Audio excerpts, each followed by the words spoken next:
My name is William McNeil, and like many other teenagers, I struggle with mental health. I've been diagnosed with Tourette syndrome, conversion disorder, autism, and ADD. So like many others in my shoes, I needed help finding who I was.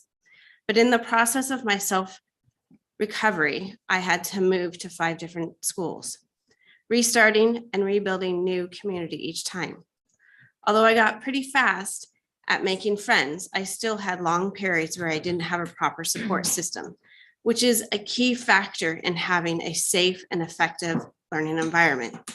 So when I heard about Newburgh School District cutting valuable teachers and cutting catalyst teachers that are part of the student support system, I felt understandably crossed.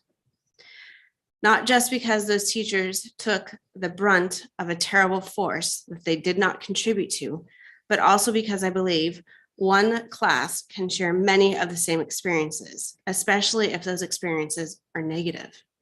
So 10 years from now, when Newburgh High School graduates look back on their schooling experience, they will see a shadow of an overwhelming gloom, filled with the faces crying of their devastated teachers who they so greatly loved. And all for what? Money. And do you really think that if we cut the teachers that it will make our community whole? More kids would rather come to school than any other school if we had a united and accepting community that supports our teachers. Thank you.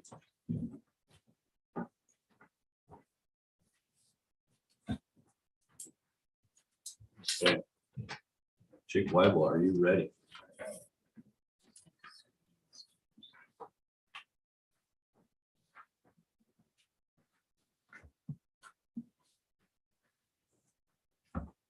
Good evening, and thank you for providing the time and space for these public comments. My name is Jake Weibel, and I'm the treasurer for the Performing Arts Booster Club at Newburgh High School. My family has lived in Newburgh for 19 years, and our 2 boys have gone through the entire Newburgh school system, with our youngest entering his senior year next year. As you are aware, due to enrollment being down throughout the district, there has been a need for significant budget cuts this year. The music department in Newburgh High School is being asked to absorb cuts on a level that we feel is unfair and will not only hurt the music program, but our students' performance throughout their curriculum for years to come. Under the current plan, music classes at the high school level will drop from 11 classes to 6 or 7, split between the choir, band, and orchestra. Our high school band and choir teachers will be asked to take on orchestra programs at the middle school where they're not string specialists. As you can imagine, many parents, upon hearing this, were extremely distraught. Many of them asked if there was a way to convey their experiences to those who were making these decisions. I offered to collect these messages and get them to the decision makers in our district. You, the school board members, Dr. Phillips, and our NHS administration have all received over 110 letters from our Newburgh community. The content of these letters is nothing short of amazing. Page after page of individuals sharing how the performing arts has completely changed their families' lives. Students that otherwise felt lost or disconnected at school, shy or introverted and not sure the best way to start up a conversation, frustrated with grades or home life or social life and not knowing who they could turn to for advice or encouragement. Also, some of them just outgoing and wanting to play an instrument. The Performing Arts Building is a place where those fears would disappear. Within the Performing Arts Building, students learn leadership and responsibility, determination and respect, teamwork and compassion. There are numerous studies that link healthy music programs to success in all other parts of a student's curriculum. Without a fully funded performing arts program, you may find students' mental health deteriorating, math and reading scores dropping, and enrollment in the district may continue to decline. I know that this district budget will likely pass tonight, but I am asking the school board, Dr. Phillips, and the high school administration to consider how important the performing arts are to hundreds of students in our secondary schools. Read these letters, and I would ask that should an opportunity arise for you to support these programs, take it. Advocate for us and help us by digging into non-traditional ways to obtain funding. Look into the student investment account, Measure 98 funds, state and local grants. Our performing arts families and Booster Club will also continue to help through fundraising and helping to push for enrollment back into the district, especially into these performing arts programs. And together, I know we can find a way to make this work for all of our students. Thank you for your time. Thank you, Jake. Didn't wait for that. May I make a comment? I want to thank Jake for providing all these letters to us. I've read them all and I appreciate the format you provided for me specially, and for your reading the handwritten ones. I really took them in and appreciate all that the people shared. Thank you so very much for all the time and energy you put into this. It was truly my pleasure on behalf of the parents of this district. There are some really, really incredible families out there, so I appreciate that. I do still have a couple more to read and get over to you, so I'm still getting a couple more in too, so I'll make sure those go to everybody as they trickle in. Thank you. Shanna, can we have a dialogue here, or is this part of the process, or just hear the comments you've done? This is set up for public comment. And then during the regular board meeting, when you discuss the budget about adopting that, then you would have your conversation typically. Okay, it's not the time to ask Jake questions or anything like that. Usually not. Okay. And then, I don't know if you knew that the screen is frozen. It's been frozen since we started. That your discussion isn't coming over the Zoom link. Do you want me to try to sign you in again? Do you want me to try to sign you in again? Yeah. Let's see if this will do it. Oh, he's right back. Here, Gmail. It's not frozen. You hear it now, Rebecca? No, she's not signed in yet, but I'll get her signed in and see if it. Shanna, we don't have her. We just have two. Yeah. And Nikki, what else do you need from us right now? We're just supposed to kind of wait it out. One thing that could be the issue was we have to publish it in the paper. And the original time was 6:30. The decision was made afterwards to extend the time. Sure. So potentially we could have somebody coming in Well, it was. a little bit yeah. later. So I can go stand out there and see what else comes to the door. No, I'll go out. Okay. Well, I might ask you Okay. questions, if that's okay. I think, yeah, I think you're fine. Yeah. Or we'll just have to set patient, and wait. Yeah. Okay.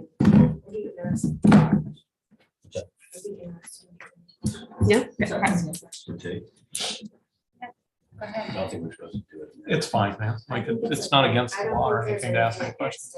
Yeah. Oh, Nikki? Well, I mean, can we just go ahead and ask Nikki?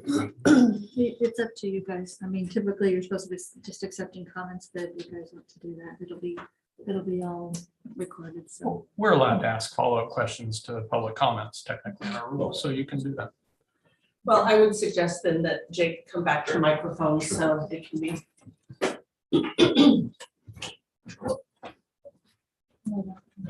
Get your 45 minutes after all. What's that? You'll get your 45 minutes. after all. You can just read all the. Yeah, that's what I'm saying. Letter number one. Yeah. So Jake, I guess, you don't have to answer, what you don't want to answer. Sure. Thanks for coming tonight. So in the role of like the parents and stuff like that with fundraising, different times in the past, we've had to get pretty creative. Mhm. What's your thoughts on that part?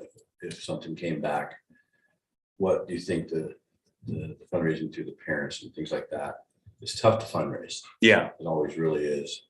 Yeah, we've started some discussions on it.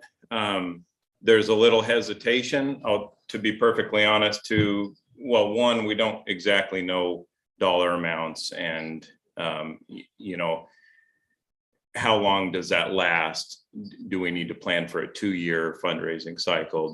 There's a lot of those types of questions that's kind of the second phase of this was really the first phase, is we wanted to get the information to kind of the decision makers in our city, in our school district, these messages so that you can help even direct us maybe to the right routes. Help look into some of the things that, you know, I know how to balance a couple $1,000, you know, a month in a Performing Arts Booster Club budget, but I'm nowhere near trained enough to look into school budgets and really know what I'm doing there. So what we're really looking for right now is to you know, see what the next steps are, what the next avenues are to go down. We're more than willing to help fundraise, I think on a pretty good size level, but we just need to know what is going to be the most appropriate way to direct those funds in a way that is sustainable over the long run. So we've had a lot of discussions about trying to supply a full FTE back to the program on a grant level, or bring in a, you know, pay a stipend directly from the booster club to a teacher and have them be in as, say, a clinician. You know, what are the different rules that will work? Because obviously if we're helping to fund a teacher, then we're talking about making a pretty good sized contribution to the district, and then the district hiring and that being their employee. Is that the best avenue, or is it better to kind of have something more small scale, an assistant in the classroom with the teacher? The teacher can grade papers or do something while a string specialist.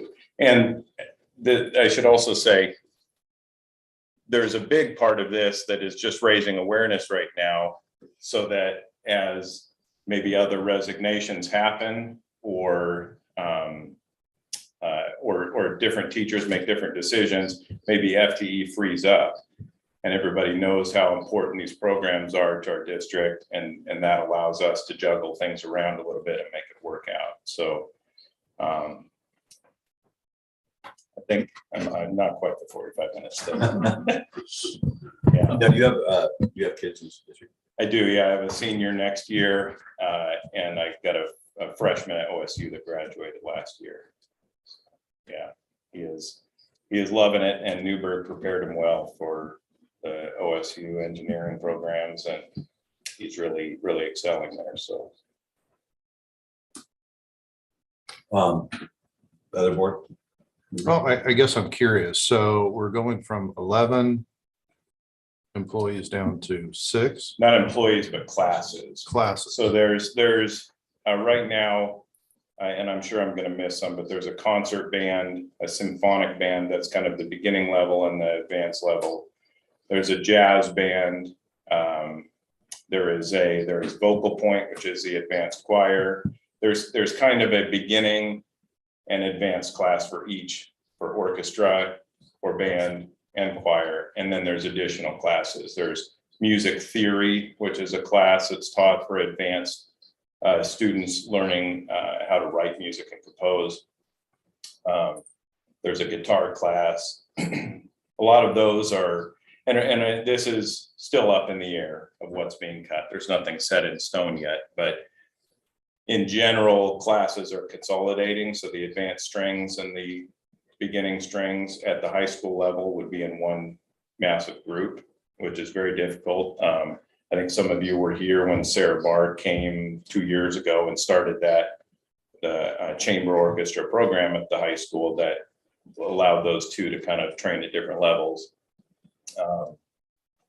The enrollment in the class is about 25 students in both orchestra, which is a pretty good size. Orchestra is very different than band, the way it kind of functions in a performance scale. So bands, a lot of times you have 45, 50 students in a band.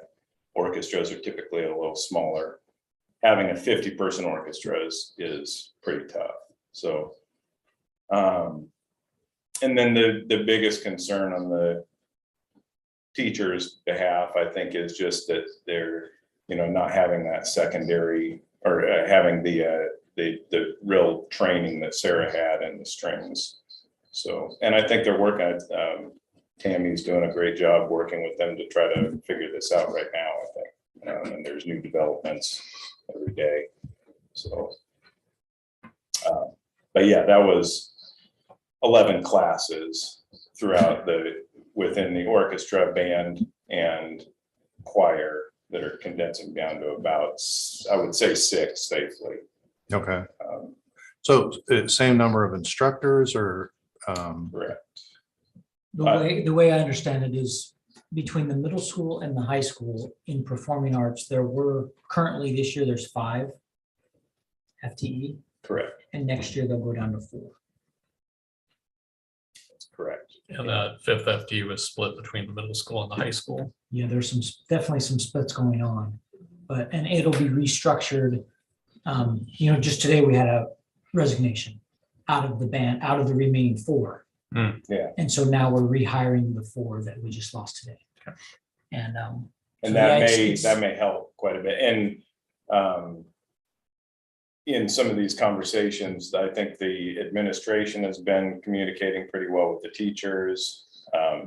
Definitely have been very responsive to my inquiries and the information I've been trying to pass on. So we know that everybody has an impossible, when there's budget cuts like this, nobody wins.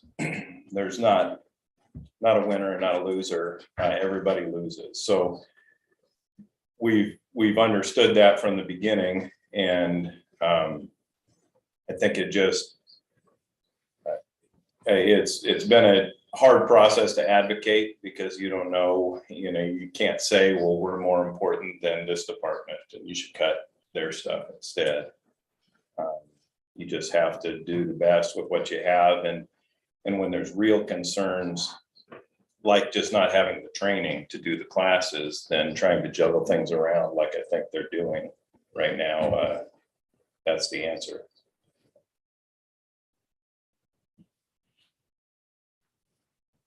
Any other questions? Jake? Is the Mr. Tanner and Mr. Fletcher supposed to go over to the middle schools and help there? they will to some degree. I don't know their exact split, but yeah, Mhm. I believe so. so it sounds like the bottom line is we're reducing FTE by 20%. But we're reducing classes by about 45. At the high 30%? school, because the budget is a full secondary school budget, the 5 FTE to 4, there's no reductions in classes at the middle school. So when I'm talking about those classes that are being pulled out, it's really in order to give those teachers the time to go over to the middle school and address the needs there. And to be fair to I guess the administration in working with the performing arts teachers, because of that resignation today, and then bringing in someone else who has different licensure, that 11 to 6 very well could change. Everything. So it sounds like it's still in work. It Yeah, absolutely. I very much considered trying to pull that out in this just because of things I've learned an hour ago. So Okay. it is a constant fluctuating. I wouldn't focus too much on that being factual at this point. There's a lot of information out there, and it's always hard for somebody in my position to know what's the most appropriate thing to say, so. Well, certainly appreciate you saying what Yeah. you have, and for sure the organization that it took to get all of these people together and communicating to the board is a big lift, so thank you. Thank you. Yes, I feel that performing arts are really important. And my youngest son was, he's autistic, and the choir was just so special to him. And they ended up going to New York Mhm. and getting national with that. And that was just huge for him. So, and I was really involved in band and everything when I was in high school and everything. And music and the arts are very important to me. And I know how important they are for kids and their learning and growth. So, Yeah, I've said it once and I'll say it again with these letters. it takes a long time to get through them, so I know, and there's more coming, but you know, I knew personally how much of a difference it made in my two boys' lives. It's really easy to see that development and that growth as a parent. But when you see this happening to hundreds of families in our district, it is just truly powerful. And the teachers, watching the interactions of these teachers with the kids is, it's just amazing. But folks with the licensure change that could affect, they could come in and if they had like a qualification for strings or whatever, they could pick up one or two of those classes perhaps. Yeah, The number could change. yeah, the posting we made today was for secondary orchestra. So it helps the orchestra program a lot. And I'll be honest, Jake knows more about it than I do, about, you know, who's. Yeah, my understanding with the licensure for a music teacher is that they can technically teach everything. But maybe that was a class that Mr. Tanner took 27 years ago, you know, and it was a course for a semester in college. It's different to be technically licensed to teach the class and then being proficient at it to where you're really serving those students. So Yeah, it's less about licensure and more about quality instruction. yeah. So what would the budgetary impact be of restoring it to 5 FTEs? An FTE is, you know, depending on their experience and stuff, but you're figuring on average, it's 110,000. Ballpark. Yeah. You know, if they're, yeah, I mean, if they're brand new, it'd be less. If they're got 20 years, it'd be more. That's with all the overhead. Can I get a motion?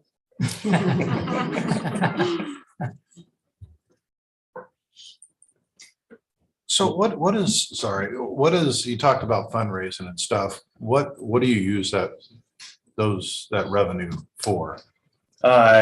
In our actual work with this situation. Right now. Yeah, so right now we operate on anywhere from $9,000 to $12,000 budget per year. And we have a scholarship program in conjunction with the Big Booster Club. So I should say that our 501 designation is through the Big Boosters. So we're kind of a small little subsidiary. We send them our financial documents on a monthly basis, and it all runs through their 501. But we focus more on the performing arts, whereas they encompass kind of everything, sports programs, all of that. So in conjunction with them, we offer scholarships to students, to 4 students a year in the performing arts department, of a matching of $500 apiece. We oftentimes cover things such as busing. For when we did a Disneyland trip a couple of years back, we would cover something like that. We make grants for, there was 2 students that went to the National Thespian Acting Competition this year, and we covered $1,000 for their chaperones to get there and assist with that. We buy all the food and snacks. When the band and choir went to state this year, we loaded them up on the bus with food to eat, and I think they had to be here by 5 or 4:30 in the morning or something in order to get down to Corvallis in time. There is boy, I wish I just made up the budget the other night. So yeah, it's a lot of things that reoccur, like those scholarships, a lot of the snacks for the late night theater breakdown parties. We buy dinner for all the kids, and but yeah, it's needs as they arise. So. Can you expand on the scholarships? Yeah, so every year there's, I don't know how many scholarships in total the larger booster club offers, but I know that there's typically 4 that are directed toward the performing arts. So each year, any senior that's going on to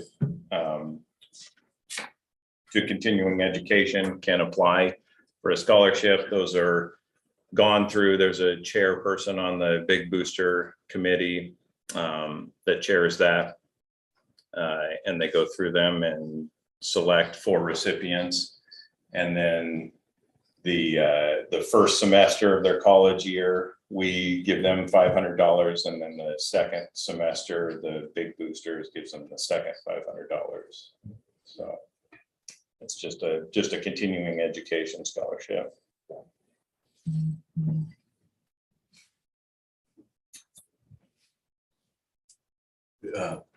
Dr. Phillips, is there any like restrictions on the district, how we fundraise?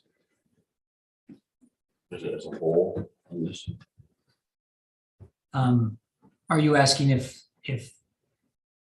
the Booster Club fundraises, if we can use that money to hire a staff member? Yeah. That way. So from what I understand in the past, that has happened, never to hire a official staff member, but to hire a coach. And so we could do that. It would be the first time of actually hiring a teacher rather than a stipend coach. But yeah, we could do it. Could we hire somebody that's not licensed and hire them with a stipend as if they were a visiting artist or something like that? But they're in the classroom with and this more applied, I guess, when there wasn't the skill set there to teach. But somebody that's there more in an assistant capacity, 3 days a week or something like that. These are some of the questions where we're trying to pull out from Joel or Mr. Tanner and Mr. Fletcher, what are their bare bones needs and what are their wishes and desires, so that we can kind of figure out, maybe it makes more sense to go for an assistant, something that we help fundraise for over a 2-year period versus trying to get a full FTE restored for a 1-year period, because what happens next year? Probably the budget's not going to be stellar. Who knows? I think there is actually a lot of enrollment, hopefully coming back. I think people are starting to get into the swing of things again, hopefully, but you never know until that happens. So to answer your question, I think so. I haven't ever experienced that. So I would definitely be willing to look into it, and we could take that offline and figure it out. It would be, I would imagine it'd be a stipend position. Someone comes in 3 days a week, almost like would be a classified position of sorts. So licensure isn't mandatory. Yeah, we could investigate it for sure. Sorry. I love performing arts. My daughter was a senior in orchestra through all years. Has barred. It's near and dear to my heart. And I think what you're doing is beautiful and I love it. And I have a concern in regards to setting a precedent in equity. I think that I love the idea, and I think it can be a slippery slope, because then you'll have a school saying we're losing X, Y, and Z, so we're going to fundraise, but then another school who could have a different socioeconomic demographic not have that ability. And I think it comes down to equity and a slippery slope. And I love the idea. You know I love the idea. I know exactly the But concern. let's look at Catalyst that serves just as many students. And when we look at those students, those are our high-risk dropout students that don't have as much potential to fundraise. So,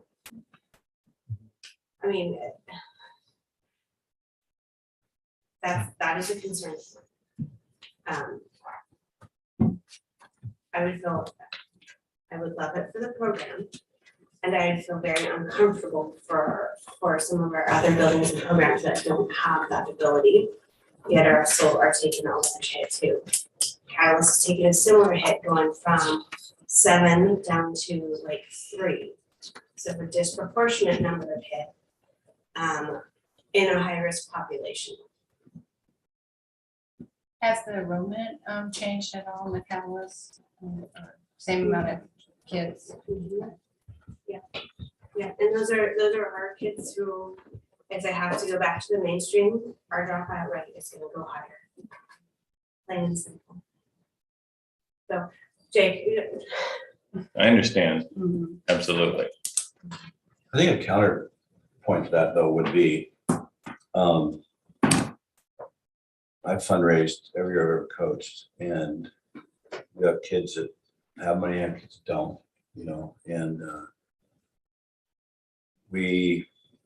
you did it for, like in this situation, you're doing it for the whole program, you know, and it's not a thing where we ever expected a same amount of money fundraised by any child or a check written, anything like that.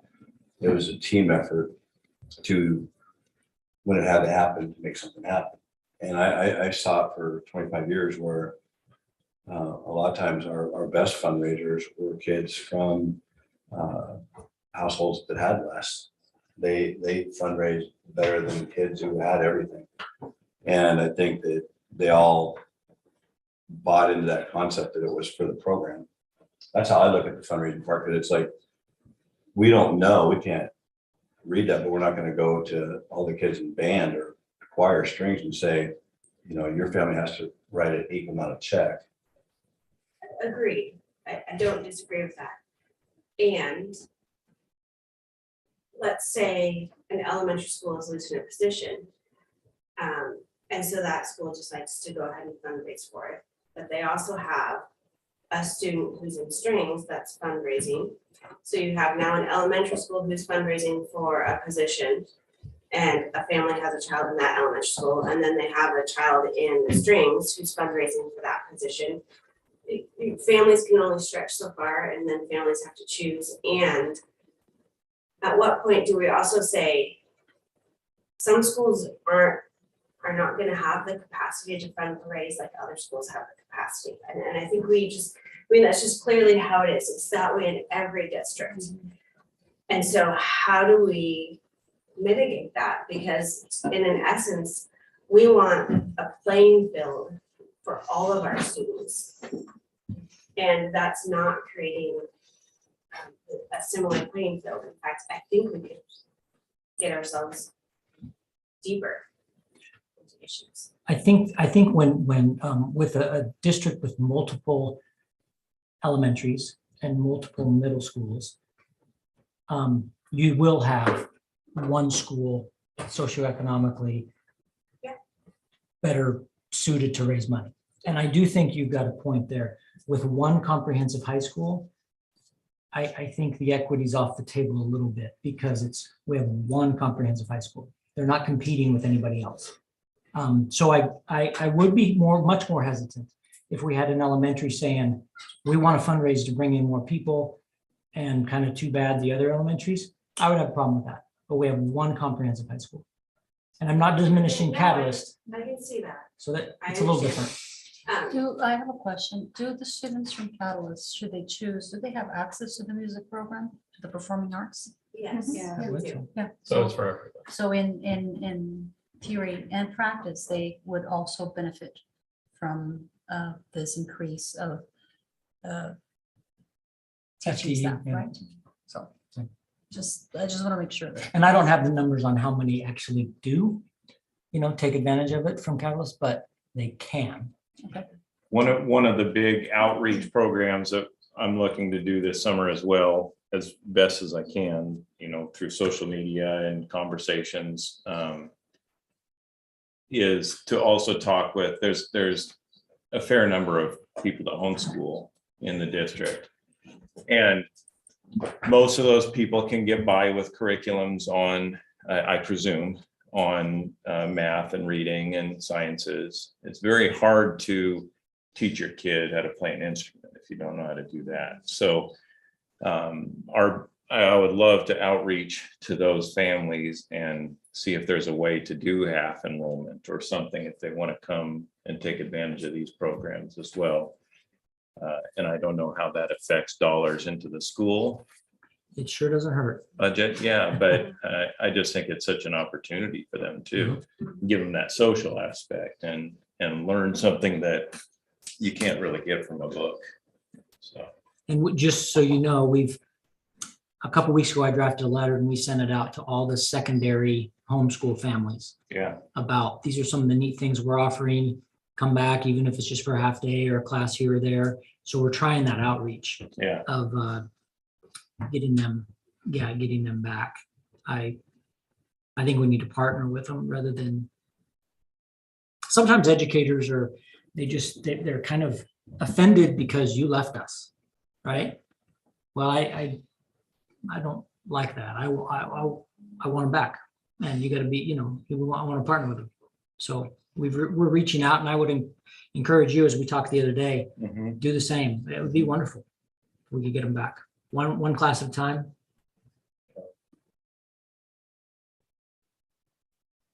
So it sounds like Principal Aaron has some stuff she's working on right now too, then. yeah, she's been very helpful with all of this, just in helping direct our efforts. And I've talked with her numerous times, and you can tell that there's not an administrator out there, I think, that has a good time with budget cuts. It really affects them, and I think by and large, she's done quite a good job of not having to fire too many people. My view is so limited, so hopefully I don't offend anybody with that, but I know she cares a great deal about all the decisions that she has to make and thinks about it quite a bit. So maybe if sounds like by the end of the week, she might have at least some more answers, towards that. Yeah, we like I said, we got a resignation this morning. We posted this afternoon for secondary orchestra, and we feel good about filling that. And that'll change the makeup of what's offered and what's not. So it could look really different by, say, next Monday, maybe. Yeah, I think it's fair to say it'll still be 4 where it used to be 5, but the makeup of the 4 are different. So Is there, at this point, what's that? Sorry. Isn't that just a shuffling game? So if we hire a strings person, band might need to look and shift differently. So then the band is more effective. Really, the only thing that helps with is that in their burdened schedule, Joel's at least teaching something that he knows a little better, but he is still very overburdened, and we're still cutting courses at the high school, most likely if there's an FTE that disappears. Yeah. And they were, and I think, to be fair, they were somewhat strategic about music theory doesn't fill up like, band 1 or whatever, band 2, they don't have the number of students in there. And so they did try to cut the classes that were the least attended, which makes a lot of sense. I have a question. So when it comes to this struggle with FTEs and whatnot, at what point do students that have already signed up for classes for next year actually find out what their schedule is? I mean, what's that cutoff? Because a lot of kids, we're at the end of the year and they've already signed up for stuff that they're finding out, no, it's not happening, but maybe that's like, Yeah. Where is that point that you say, this is what next year is gonna look like for those kids? Because that's a lot of, question marks for students and for parents, and for some kids, they lost their entire schedule for next year. Yeah, the right answer for that is right now, but today we had a resignation, right? And we could have one next week. So, you roll with it and you try to secure it as soon as you can, but there's always changes.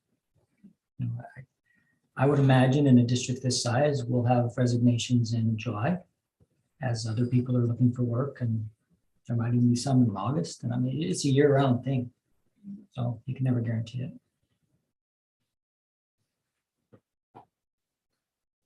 In a couple of years, like when our CT programs, with all the expansion there through Catalyst and through the main campus take off, we could be in a similar situation where a lot of students choose that route. And that could impact other classes in the campus, because enrollment could go down there as they go up and like CT, for example. So we'd have adjustments to make. Not downplaying this one, Jake. I mean, I love some nerds, but hopefully this will, Well, the CTE building in 2 years, it'll be not next year, but the next, I mean, that's gonna be a pretty impressive addition to the high school, so. Excuse me, Chair Brown, it's, I realized that I missed a setting in the Zoom, so if we can close down this meeting, the budget hearing meeting, so I can change that setting, then we can be ready to start up for our board meeting, since it seems like we're through our public comment. ready to adjourn it. Yeah. Okay. Thank you. Jake, thank you so much. Thank you. We If really anybody appreciate has any questions, please feel free to reach out. I'd be happy to talk about anything as it comes up. And please send the appreciation to everybody. Yeah. Yes, yeah. I absolutely will. Yeah, thank you. Thank you. All right. Budget meeting is adjourned. Thanks, Sean. Thank you Thank you. for changing it. So do I Very grateful. just leave it on?